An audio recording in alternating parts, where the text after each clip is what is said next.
Hey friends, it's Loree with the blog Wagon Wheel Homestead.com, and I'm here today to show you how to make my very favorite sourdough peach cobbler. It is so good. You're gonna absolutely love it. It's really easy, and it's made with long fermented, sweet cream, cinnamon flavored sourdough biscuits, and you're gonna absolutely love it. You could do this with lots of different kinds of fruit. I love to make mine in a cast iron pan, but you can make it in a 9x13 pan as well if you'd like. And so, well, let's jump right into it. We're gonna start on the biscuits, and then I'll show you how to put this together. Okay, so to get started, what we're gonna do is make our sweet cream biscuits, and we're just gonna pop them in the fridge and let them set for a few hours and long ferment. Now, if you're in a hurry, you don't have to do this. You can just mix them up and put them right on top of the peach mixture and put it right into the oven. But if you want the most health benefits out of the sourdough, okay, if you happen to be gluten intolerant or you just want to make sure that your body is eating the most healthy food, you're going to want to long ferment these, which means you're just gonna mix it up ahead of time, and you're gonna allow the sourdough starter to work on the rest of the ingredients and break down the phytic acid in the flour and anything else like that. So we are going to just get started by using some of my homemade butter, and you want about a half a cup. Okay, this is cold. When you make biscuits, you want to make sure that as much of your ingredients are cold as possible. So I'm just going to use a knife and chop it up. Now, yes, we are going to use a food processor for the first part of this, but it is still best, and it seems to work fastest if you chop up your butter. I'm going to add just a little bit more. You know, if you're using butter from the store, or if I had molded this butter, which I did not take the time to do, then you would know exactly how much was a half a cup, okay? But we're just gonna say that that's a half a cup, and we're gonna put some flour in here. And remember, if you don't have a food processor, you can definitely do this by hand. I like to use a fork or a pastry cutter or even a couple of butter knives, and you're gonna cut the butter, the cold butter, into the flour to make little tiny pebble-sized chunks, okay? And I'm just gonna let my food processor do that for me, but you certainly don't have to do that. You can definitely do it by hand if you choose, okay? So we're just gonna add our butter, and I'm gonna go ahead and add the other dry ingredients just because it's going to very thoroughly incorporate that throughout this flour. Okay, so we're gonna add a 1/4 cup of brown sugar.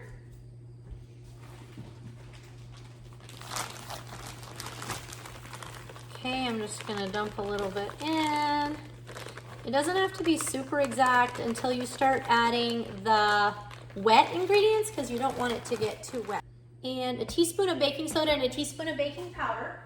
Okay, a half a teaspoon of salt. This is Redmond real salt. A little bit of cinnamon, about a half teaspoon.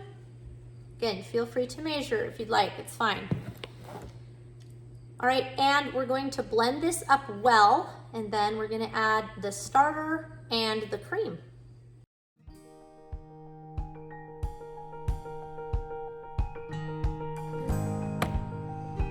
Okay, and you just wanna check and see if it looks like the flour is really well incorporated with the butter, and it is. There's these little tiny chunks in there, okay? So now we're gonna add the sourdough starter. So here's my starter jar that I usually keep in the fridge, okay? You can use discard or active. I'm gonna use discard today, which just means this is sourdough starter that's been fed, it's risen, and it's fallen. And so before you would feed it again, you would need to discard some of it. So we commonly call this discard, okay? Don't let that confuse you. It's just flat sourdough starter. That's all it is. It's already been fermented. Okay, and I'm just gonna use this little ladle. It's a half a cup. There's a half cup measurement in there, okay? So I'm just gonna get a half a cup, and then a half a cup more, and that'll be 1 cup of starter. By the way, this full printable recipe will be on the blog, wagonwheelhomestead.com, along with lots of other sourdough recipes. Okay, and we're gonna blend this up now. You don't wanna over mix the biscuits because they can get tough, okay? So you just kind of wanna pulse it and just incorporate this a bit, okay?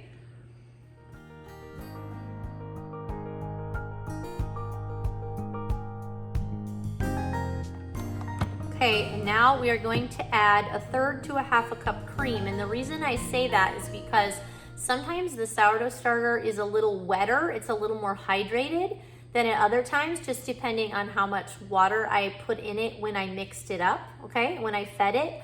So you don't want these to be too wet, but again, we are gonna chill them so they will be easy to work with later on, and we're just gonna put them on top of a peach cobbler, right? So it's all gonna be fine, but what you're gonna wanna do is start with 1/3 cup of cream. You can also use milk.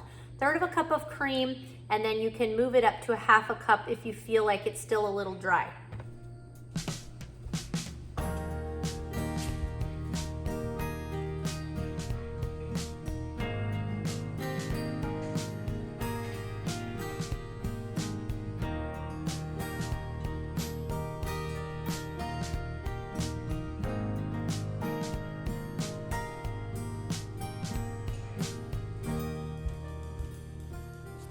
Okay, so this is about 1/3 cup of cream. I'm just gonna pour it in here. It's cold as well. And as soon as it's combined, then you're gonna wanna stop. And that looks really good. And so we're gonna just take this out and we're gonna put it in probably in some plastic wrap, usually is what I do. You can put it in a bowl also if you'd like. And we're gonna put it in the fridge and let it chill. Okay, we're just gonna wrap it up like that, stick it in the fridge. Tonight we're just gonna roll it out, cut biscuit shapes out of it, stick it on the top of our cobbler, and it will be so delicious. All right, and then I like to make this peach cobbler layer in my cast iron pan, but you can use a 9x13 pan if you would like. And what we're gonna do is put some butter in. So again, I'm not gonna measure, but you'll find the full measurements on the blog for this recipe. Okay, so some butter, some flour, some cinnamon, and I'm just gonna cut up the peaches and give them a rough chop and put them right into the skillet. We're gonna stick it in the oven. My oven is preheated to 350 degrees. We're gonna stick it in the oven for 10 or 15 minutes, just until it starts to melt the butter. This one's got a bad spot in it, so we'll just cut that out. These have been in my fridge for a little while, because I've been wanting to make this and I'm finally getting the chance. So we're gonna let this bake in the oven for 10 or 15 minutes while we get our biscuits ready. And then we're gonna put the biscuits on top and put it in the oven to bake. And I'm also gonna start a quick little batch of homemade ice cream to have on top. So this is gonna be so good. I'm also making some goulash for supper using my home canned goulash sauce, and I'll be sharing that recipe with you soon before tomato season's over. So I'm just gonna spread this out and we'll stir it up before we add the biscuits. You can make the fruit as thick or thin as you want, depending on how many peaches you have. I think I have 8 or 9 peaches here. And again, this is made with long fermented sweet cream, cinnamon flavored sourdough biscuits. So this is gonna be healthy and delicious. Something I try to make every peach season. All right, and just like that, we're just gonna throw it right in the oven, just like this, and let it get started cooking. All right, and then to make my ice cream, this is on the blog, wagonwheelhomestead.com. I'm just gonna pour in some cream mixed with milk until it's about 3/4 full. I usually overflow it, so that's probably too much, but that's okay. It's gonna be good. Tiny little bit of salt, some homemade vanilla extract. Look at how yummy that's gonna be. A couple tablespoons of that probably, and 3/4 of a cup of sugar. And I'm just gonna put it in my ice cream maker right here. I'm not gonna mix it. I'm not gonna do anything else to it. I'm just gonna hit the button and turn it on. So I'm gonna take it over here so I can finish showing you how to do the biscuits. But anyway, that's how I'm gonna do the ice cream. And yeah, it'll be so good on this sourdough peach cobbler. All right, and then for the biscuits, we're just gonna sprinkle a little flour on our countertop. Unwrap our biscuit dough. And you could leave this in the fridge even for several days. So you could do this, you know, several days ahead of time and then fairly quickly make a sourdough peach cobbler, and it would be so good for breakfast. Okay, we're just gonna roll this out to about a 1/2 inch thick, something like that. I want this to fit on the top of my pan. So probably about like that. Okay, and then we're gonna use a biscuit cutter, or you could use a wide mouth jar. Even a narrow mouth jar would be fine, depending on the size of biscuits that you want. And we're just gonna cut these out. Okay, and then we're gonna grab out our peaches. Okay, and the butter in the bottom has started to melt. And the other thing I'd forgotten to add was a little bit of brown sugar. So I just threw that right on top. So I'm just gonna stir these up so that they are well incorporated with the flour, the butter, the sugar, the cinnamon. So yummy. What the flour is gonna do is the flour is gonna thicken the peach juice as it cooks. Similar to how it would be for an apple pie. All right, that looks good. Let's get it all flattened out really nice. Okay, and then we're gonna just start placing these biscuits on here.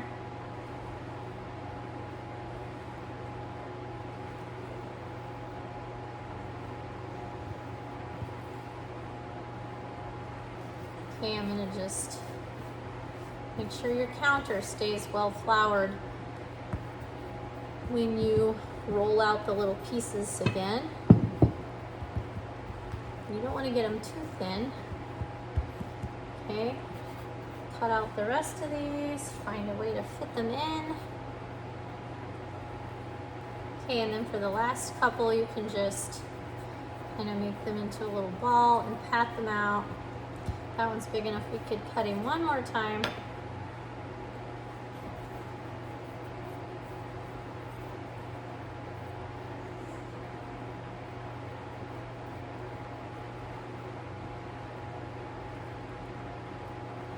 Okay, and we're gonna pop this back in the oven for 20 minutes or until it's golden brown and until the peaches are soft. All right, this is what it looks like coming out of the oven. Let me show you. So good and delicious. And what I like to do is pretty soon after it comes out of the oven, I like to get a little bit of butter on a little brush, a basting brush, and just baste that right over the top of the biscuits. Just gives them that nice buttery top. And our ice cream is just almost done. We're gonna plate this up and enjoy it for supper. All right, the ice cream's done. So we are going to dish this up. Look at that, so good. Peaches and the yummy brown sugar and the cinnamon. A dollop of homemade ice cream or two. And there you go. Pretty awesome. dessert. So anyway, thank you guys for following along with this video. If you want to learn more about how to bake with sourdough, how to grow, preserve, cook all of your own food from scratch, make your own home dairy, please like and subscribe to this channel, as we will have much more content like that coming very soon. Thanks, see you in the next video.